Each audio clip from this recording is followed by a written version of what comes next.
चोखा मेला एक भक्त थे भगवान के, और वो बताते हैं कि वो निम्न जाति में थे, तो उनको मंदिर में जाना, पंढरपुर में मंदिर में जाना, अंदर जाना अलाउड नहीं था। उस समय प्रथा थी, बहुत सारी प्रथाएं थी हमारे देश के अंदर इस तरह की।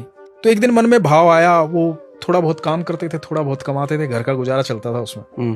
तो एक दिन मन में भाव आया उनके कि बाजार सब्जी लेने गए थे, सामने केले देखे, तो उनको लगा कि ठाकुर जी आज केला खाना चाहते हैं। तो उन्होंने सब्जी के पैसे के सारे केले ले लिए। अच्छा, सब्जी नहीं लेता हूँ, कोई बात नहीं, एक दिन बिना सब्जी के चल जाएगा, पर मेरे ठाकुर जी के मन में भाव आ रहा है कि केले खाने हैं ठाकुर जी को, तो ठाकुर जी के लिए केले ले लेता हूँ। तो केले लेकर के मंदिर के बाहर चले गए, अंदर जाना अलाउड नहीं था। तो बाहर से आवाज देने लगे कि ठाकुर जी केले खा लो, केले लो, केले ले लो ठाकुर जी। केला उठा के ठाकुर जी को आवाज देने लगे। अब वहां पुजारियों ने देखा और बाकी लोगों ने देखा, तो बाकी लोगों ने बोला कि अच्छा थोड़ा नाम जाप कर लेता है, थोड़ी भक्ति कर लेता है, तो इतना अधिकार समझता है कि ठाकुर जी यहाँ तेरा केला खाने आएंगे, चल भाग यहाँ से। उसे धक्के दे करके नीचे गिरा दिया। चोखा मेला ने ठाकुर जी से कहा, ठाकुर जी मेरे मन में भाव आया था कि आपको केले खाने, मैं घर की सब्जी छोड़ करके आपके लिए केले लेके पहुंचा था वहां पे, और मुझे वहां से धक्के दे करके बाहर भेज दिया गया, भगा दिया गया, क्योंकि मैं निम्न जाति का हूं, क्योंकि ये लोग मुझे निम्न जाति का समझते हैं।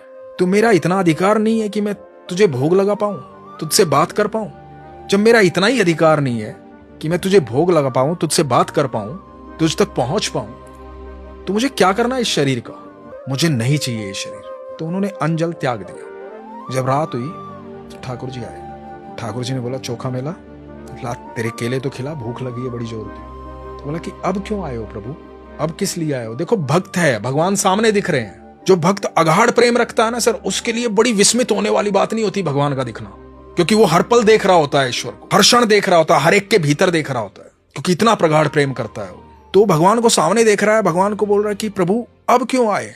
धक्के मरवा के वहां से भिजवा दिया, पिटवा दिया, बेइज्जती करवा दी, केले नहीं खाए। तो भगवान बोले, चोखा केले ही तो खाने थे, लोगों ने तरह तरह का भोग लगाया, पर मुझे केले खाने थे तेरे हाथ से, इसलिए कुछ खाया ही नहीं पूरा दिन। भूख लगी है बहुत जोर की, केले खिला दे। अब भक्त है, अपने हाथ से छील करके ठाकुर जी को केले दे रहा है। ठाकुर जी ने कुछ केले खाए। ठाकुर जी बोले, ये जो बाकी बच गए हैं मुझे दे दे, क्योंकि रुक्मणी ने भी कुछ नहीं खाया इसमें से। केले लेकर के ठाकुर जी चले गए। अब सुबह जब यहां मंदिर के द्वार खुले तो ऐसा बताते हैं कि पूरे आंगन में केले के छिलके पड़े हुए थे।